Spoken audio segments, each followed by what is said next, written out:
রাত পোহালেই আমার জায়ের সাথে আমার স্বামীর বিয়ে। আমার সাথে তার এখনো ডিভোর্স হয়নি। এমনকি আমি আমার স্বামীর ঘর ছেড়ে কোথাও যাইনি এখনো পর্যন্ত। আমি আছি আমার রুমে। বিয়ের ৯ বছর হতে চলেছে। এখনো নিঃসন্তান। সমস্যাটা আমার স্বামী। অনেক চিকিৎসা করিয়েছি কিন্তু লাভ হয়নি। বিয়ের ৩ বছরের মাথায় জানতে পারি তার কখনো সন্তান হবে না। সে মানুষটা সারা রাত আমাকে জড়িয়ে ধরে কেঁদেছিল। আমাকে বলেছিল আমি যেন তাকে ছেড়ে কোথাও না যাই এবং কথাও দিয়েছিলাম যাব না। এরপর ভালোই দিন যাচ্ছিল। শাশুড়িও আদর করত কিন্তু একদিন আমার ভাসুর হঠাৎ ঘুমের মধ্যে ব্রেন স্ট্রোক করে মারা যায়। তারা আলাদা বাড়ি করেছিল, সেখানেই থাকতো। আমার ভাসুর মৃত্যুর কালে ১২ বছরের একটি ছেলে এবং ৩ থেকে ৫ বছরের ২টা মেয়ে রেখে যায়। আমার যা ছিল ভীষণ সুন্দরী এবং ভীষণ অমায়িক ভালো মানুষ ছিলেন। তার যে ৩টা বাচ্চা আছে দেখে বোঝাই যেত না। তাদের সংসার ১৮ বছরের ছিল। আমার ভাসুর মারা যাওয়ার পর থেকে মেয়ে ২টা আমার কাছেই থাকতো এবং বেশিরভাগ সময় আমার যা আমাদের বাড়িতেই থাকতো। আমার শাশুড়ি আগে আমাদের সাথেই থাকতো। ভাসুর মারা যাওয়ার পর কয়েকদিন ওখানে ছিল। তারপর যাও চলে আসে আমাদের বাড়িতে। বাড়িটা আমার স্বামীর করা ছিল।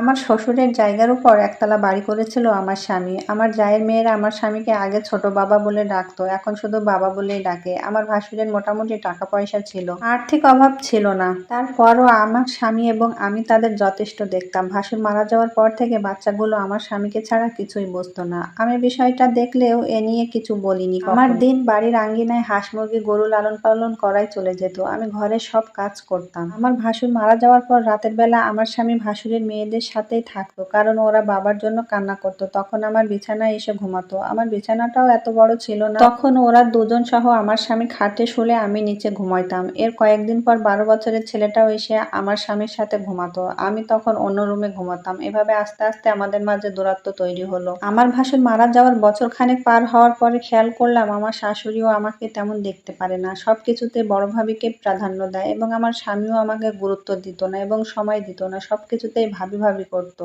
আমার বড় যা হচ্ছে আমার শাশুড়ির বোনের মেয়ে। আমার শাশুড়ি তার বোনের মেয়েকে আনছে তার বড় ছেলের জন্য। আর আমার স্বামী আমাকে পছন্দ করে পারিবারিকভাবে বিয়ে করেছে। এজন্য অবশ্য প্রথম শাশুড়ি আমাকে তেমন পছন্দ করতো না। ভাসুর মারা যাওয়ার বছর পার হওয়ার পর তারা আবার তাদের বাড়িতে চলে গেল। সাথে আমার শাশুড়িও গেল। আমি একা হয়ে গেলাম। আমার স্বামী বাজার করে দিত। রাতের বেশিরভাগ সময় ওখানে থাকতো। আমি থাকতে পারতাম না, কারণ আমার গবাদি পশু ছিল। একটা সময় শুধু সকালে কোনো কাজ থাকলে আমার সাথে দেখা করতে আসতো। আমার স্বামী এমনিতেই আসতো না। আমিও চুপচাপ সহ্য করেছি, কারণ ঝগড়া করলে আরো ঝামেলা হতো এবং মারামারি হতো। এখন মাসেও সে আসে না। তাই আমিও আর তাকে কিছু বলতাম না, শুধু বুঝতাম মানুষটা আমার আর নেই। একদিন আমার শাশুড়ি আর আমার স্বামী বাড়িতে এসে বলে, তুমি জানো আমার ছেলের কখনো বাচ্চা হবে না। আমার বড় ছেলেও মারা গেছে। আমি চাইছি বড় বউর সাথে আমার ছেলের বিয়ে দিতে, সাথে ৩টা সন্তানও পাবে। আমাকে ৩ লাখ টাকা দিবে, আমি যেন চলে যাই। যদি থাকতে চাই থাকতে